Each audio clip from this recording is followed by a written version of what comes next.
हिजो हामीले sin x को ग्राफ कसरी ड्र गर्न सकिन्छ भन्ने कुरो हामीले के गरि सिक्यौं। आज हामी cos को ग्राफ कसरी हामी के गर्न सक्छौं, ड्र गर्न सक्छौं, सिक्छौं। यहाँबाट यसको डोमेन कसरी निकाल्न सकिन्छन्, रेन्ज कसरी निकाल्न सकिन्छन् र यसको पिरियड हामी कसरी निकाल्न सक्छौं, यो कुरोहरु हामी के गर्छौं, सिक्छौं है। यसको लागि यो y बराबर cos x को मतलब हुन्छ नि यो फंक्सन f of x हुन्छन्, f of x बराबर y र y बराबर हाम्रो यो कति हुन्छन्, cos x। x को मतलब हुन्छन् इनपुट गरेको डिग्री, 0 डिग्री देखि लिएर 360 डिग्री सम्म अथवा त्यो भन्दा बढी भ्यालुहरु जुन हामी के गर्छौं, एकचोटी प्लस र एकचोटी हामी माइनसमा हामी के गर्ने गर्छौं, लिने गर्छौं। त यहाँनिर x लेख्ने, यहाँनिर y बराबर cos x लेख्नुस् अथवा f of x बराबर यो cos x लेख्नुस्। त यहाँनिर यो माइनस हामी के गर्छौं, यो 360 डिग्री राख्छौं भने यसको क्याल्कुलेसन गरिसकेपछि यसको भ्यालु हाम्रो कति आउँछन्, 1 आउँछन्। त्यसैगरी यो माइनस 270 राखेपछि क्याल्कुलेसन गर्ने यो भ्यालु कति निस्किन्छन्, 0। त्यसपछि 180 डिग्री यानी माइनस 180 डिग्री को भ्यालु हामीले क्याल्कुलेसन गरे भने यो कति निस्किन्छन्, -1। त्यसैगरी cos माइनस 90 डिग्रीलाई क्याल्कुलेसन गरे भने यो कति आउँछन्, 0। यानी cos 0 डिग्री को भ्यालु 1 हुन्छन्, cos 90 डिग्री को मान 0 हुन्छन् र cos 180 डिग्री को मान कति हुन्छ, -1। र यो cos 270 को मान 0 हुन्छ भने यो 360 को मान यहाँनिर कति हुन्छन्, 1 हुन्छन्। त यहाँनिर यो y बराबर यो cos x को जुन यो टेबल रेडी गर्यो नि, यो टेबलबाट हामी के गर्छौं, डोमेन। डोमेन को अर्थ के बुझ्ने, इनपुट।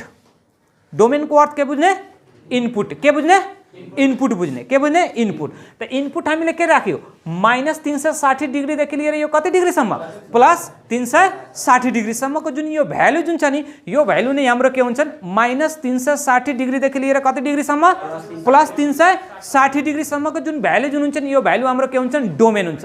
त यसलाई यसरी लेख्ने, -360 degree is less than equal to के को भ्यालु राखेको, x। त यहाँनिर लेख्ने x is less than equal to यो कति, +360 डिग्री। तो यो -360 को मतलब -360 डिग्री, त्यसपछि -270 -180 डिग्री -90, त्यसपछि यो 0, यो 90 डिग्री, त्यसपछि 180 डिग्री, 260 या त्यसपछि यो प्लस यो कति डिग्री, 360 डिग्री। त यो जुन भ्यालु जुन छ नि, यो भ्यालुलाई हामी भन्छौं डोमेन। इनपुट, इनपुट गरेको जुन भ्यालु जुन छ नि, त्यो भ्यालु हाम्रो के हुन्छन्, डोमेन हुन्छ।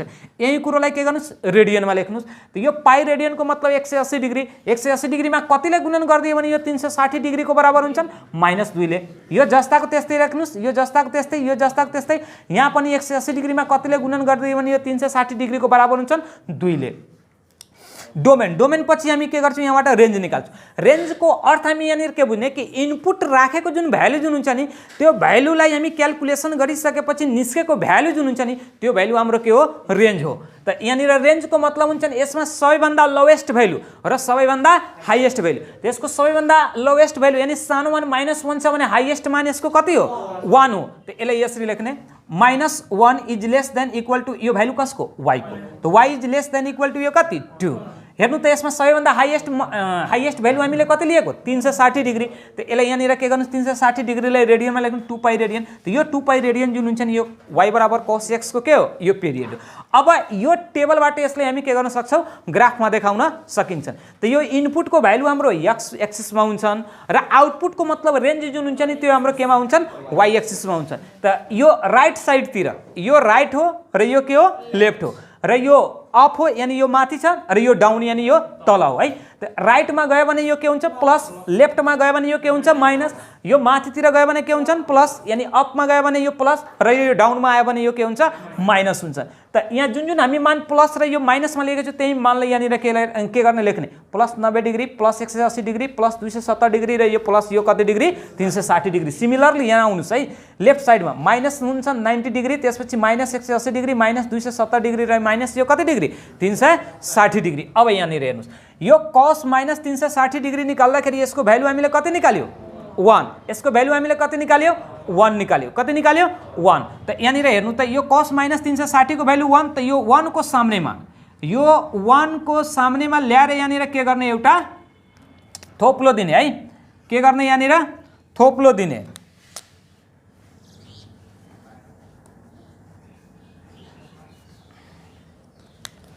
यो 1 को सामनेमा, 1 को सामने र यो -360 डिग्री को सामनेमा के गर्ने, एउटा थोप्लो दिने। त cos -360 डिग्री को मान त हामीले निकाल्यो, त्यसपछि -270 को मान यो कति भयो, 0। त 0 को मतलब त यो त यसमै यहाँनिर आउँछ, ठीक छ।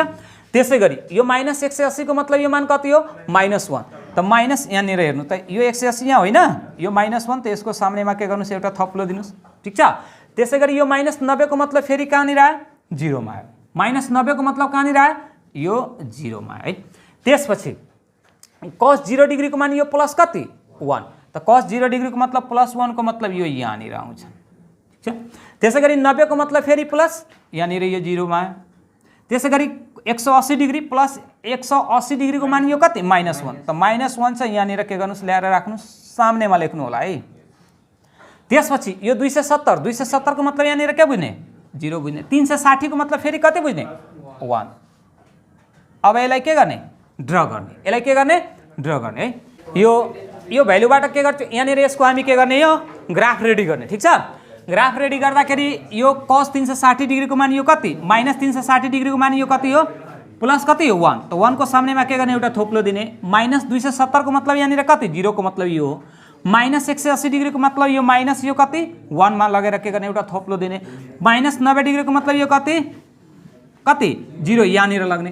त्यसपछि 0 डिग्री को मतलब यो कति? यो 1 हो। त्यसपछि 90 डिग्री को मतलब यो कति? प्लस यहाँनिर है। त्यसपछि 180 डिग्री को मतलब यो -1, यो -1 यहाँनिर ल्याउने।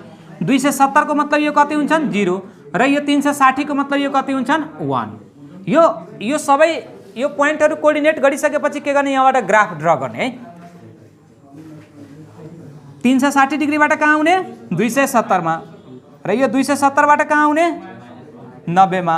180 मा। 180 बाट कहाँनिर आउने? -90 मा। -90 बाट कहाँ जाने? 1 मा। 1 बाट कहाँनिर आउने? 90 डिग्री मा। 90 डिग्रीबाट कहाँ जाने? यो 180 डिग्री मा। 180 डिग्रीबाट कहाँ जाने? 270 मा र यो 270 बाट कहाँ जाने? त यो जुन यो पोइन्टहरु जुन छ नि यो यही हाम्रो यो पोइन्ट हाम्रो के को ग्राफ हुन्छन्? y बराबर यो कसको ग्राफ हो? cos x को ग्राफ हो। ठीक छ। कुनै प्रब्लम? अघि हामीले यो कोसाइन को ग्राफ ड्र गर्यो। यसका केही विशेषताहरू छन्। त्यो विशेषताहरूको बारेमा हामी के गर्छौं? छलफल गर्छौं। यसमा राखिएको जुन डोमेनको जुन भ्यालुहरू जुन छ नि, कुन भ्यालु? डोमेन यानी इनपुटमा राखिएको जुन भ्यालुहरू जुन छ नि, त्यो भ्यालु तिम्रो कुन भ्यालु हुन्छन्? रियल भ्यालु हुन्छन्। कुन भ्यालु हुन्छन्? रियल भ्यालु हुन्छन् है। र इनपुटमा राखिएको जुन भ्यालु जुन हुन्छ नि, आउटपुटको रूपमा निस्किन्छ नि, -1 देखि लिएर कतिसम्म? +1 सम्म। -1 देखि लिएर कहाँसम्म? +1 सम्म।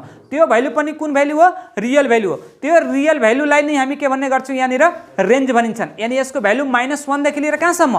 +1 सम्म भयो। त्यसपछि यसको पेरियोडिक टेबल जुन छ, यो पेरियोडिक अवधि जुन हुन्छ नि, यसको अवधि हाम्रो यो कति हुन्छन्? 2 पाइ रेडियन। यानी 360 डिग्री को मतलब 180 डिग्री मा 2 ले गुणन गरे भने त्यो कति हुन्छन्? 360 डिग्री। यसलाई आवधिक भनिन्छन् र इंग्लिशमा यसलाई के भन्छन्? पेरियोडिक भनिन्छन् है। र x खण्डका भ्यालुहरू यानी x इन्टरसेप्टका भ्यालुहरू जुन हुन्छ नि, यहाँबाट राख्नुस् न। -3 पाइ रेडियन बाइ 2, -पाइ रेडियन बाइ 2, पाइ रेडियन बाइ 2, 3 पाइ रेडियन बाइ 2, 5 पाइ रेडियन बाइ 2 हुन्छ भने यो अवस्थामा y इन्टरसेप्ट यानी y खण्डको भ्यालु कति हुन्छ? 1 हुन्छन्। y खण्डको भ्यालु कति हुन्छन्? y हुन्छन्। यसको म्याक्सिमम भ्यालु जुन हुन्छ नि कति हुन्छन्? 1 हुन्छन्। यसको म्याक्सिमम भ्यालु कति हुन्छ? 1 हुन्छन्। कुन भ्यालुमा? जानेर हामी x को भ्यालु हामी के गर्छौं? त्यहाँनिर पुट गर्छौं। यानी -2 पाइ रेडियन, यो 0 डिग्री र यो 2 पाइ रेडियन र यो 4 पाइ रेडियनमा जुन हुन्छ नि, यसको म्याक्सिमम भ्यालु हाम्रो कति निस्किन्छन्? 1 निस्किन्छन्। र यसको मिनिमम भ्यालु हाम्रो कति हुन्छन्? -1 हुन्छन्। यसको मिनिमम भ्यालु हाम्रो कति हुन्छन्? -1। The minimum value is -1 occur at the x equal to -पाइ रेडियन र यो पाइ रेडियन 3 पाइ रेडियन र यो कति हो? पाइ रेडियन। यानी यसको न्यूनतम मान -1 हुन्छ र यो भ्यालु हाम्रो x को मान कुनमा? -पाइ रेडियनमा, पाइ रेडियनमा, 3 पाइ रेडियन र यो 5 रेडियनमा के गर्ने गर्छन्? पर्दछन्। यो 4 5 6 वटा जुन यो पोइन्टहरु जुन छ नि, यो 5 6 वटा पोइन्ट हाम्रो यो के को पोइन्टहरु रहेका छन्? यो कोसाइन फलनका विशेषताहरू रहेका छन्।